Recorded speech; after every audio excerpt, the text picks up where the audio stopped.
Hello, grey മീഡിയസിലേക്ക് സ്വാഗതം. തിങ്കളാഴ്ചയായിട്ടും ലോകയ്ക്ക് ticket കിട്ടാനില്ല.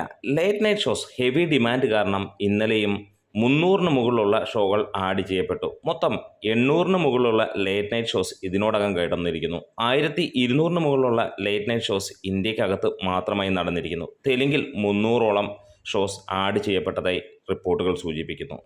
എന്താണേലും സിനിമയ്ക്ക് തിങ്കളാഴ്ച വർക്കിംഗ് ഡേയിൽ പോലും ടിക്കറ്റ് കിട്ടാനില്ല.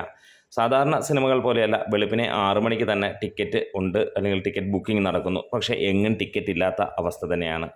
ഞായറാഴ്ച ആ ഒരു രക്ഷയുമില്ലായിരുന്നു. തിങ്കളാഴ്ച അത് തുടരുന്ന ഒരു കാഴ്ച. അഡ്വാൻസ് കളക്ഷനിലൂടെ തന്നെ 3 കോടിക്കടുത്ത് സിനിമ ഇതിനോടകം നേടിയും കഴിഞ്ഞു. എറണാകുളം ഷേണൈസ് നോക്കുകയാണെങ്കിൽ നമുക്ക് ഏകദേശം കാണാൻ കഴിയുന്നത് 18ഓളം ഷോകളാണ്.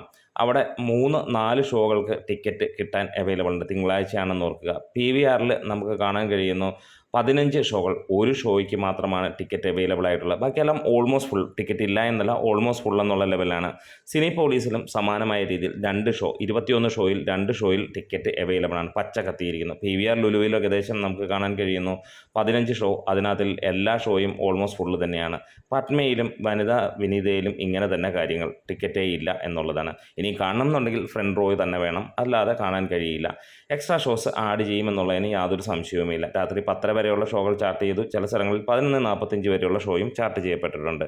ഒബ്റോൺ മാൾ കഴിഞ്ഞ് എറണാകുളം തൃപ്പൂണിത്തുറ സെൻട്രൽ ടാക്കീസ് നോക്കുകയാണെങ്കിൽ അവിടെ നമുക്ക് 9 ഷോയാണ് കാണാനുള്ളത്. 9ഉം ഓൾമോസ്റ്റ് ഫുള്ളിൽ തന്നെ നിൽക്കുന്നു. അങ്കമാലിയിൽ 3 ഷോകൾക്ക് ടിക്കറ്റ് ഉണ്ട്. അങ്ങനെ കാര്യങ്ങൾ പോകുന്നു. അതായത് സിനിമ തിങ്കളാഴ്ചയായിട്ടും ഭൂരിഭാഗം തിയേറ്ററുകളിലും ടിക്കറ്റ് കിട്ടാനില്ലാത്ത അവസ്ഥ തന്നെയാണ്. എന്താണേലും ലോക ഇവിടെ തരംഗം സൃഷ്ടിച്ച് മുന്നോട്ട് പോവുകയാണ്. കേരള ബോക്സ് ഓഫീസിൽ നിന്ന് സിനിമ 30 കോടിയിലേക്ക് എത്താൻ പോകുന്നു. ഇതിനോടകം തന്നെ 4 ദിനം കൊണ്ട് സിനിമ 19 കോടി കടന്നിരിക്കുന്നു. അതായത് തിങ്കളാഴ്ചത്തെ കളക്ഷനോടെ 24 കോടി 25 കോടിക്ക് മുകളിലേക്ക് എത്തും എന്നുള്ളതാണ്. എന്തായാലും കാത്തിരിക്കുകയാണ്. ഒരു ലോകം തന്നെ തീർത്തിരിക്കുന്നു. മലയാള സിനിമയ്ക്ക് പുതിയ ഒരു വിധി എഴുതിയിരിക്കുകയാണ് ലോക ചാപ്റ്റർ 1 എന്ന സിനിമ. എന്താണേലും ഒരു കാര്യം ഉറപ്പിക്കുകയാണ്, നല്ല സിനിമ നൽകുകയാണെങ്കിൽ മലയാളികളല്ല, ഇന്ത്യയിൽക്കാരല്ല, ലോകത്തെവിടെയും ഉള്ളവർ സ്വീകരിക്കും. അതിന് ഭാഷ ഒരു പ്രശ്നമല്ല. നമ്മുടെ വീഡിയോസ് ഇഷ്ടമെങ്കിൽ ഒന്ന് സപ്പോർട്ട് ചെയ്ത് തരണം. Grey medias.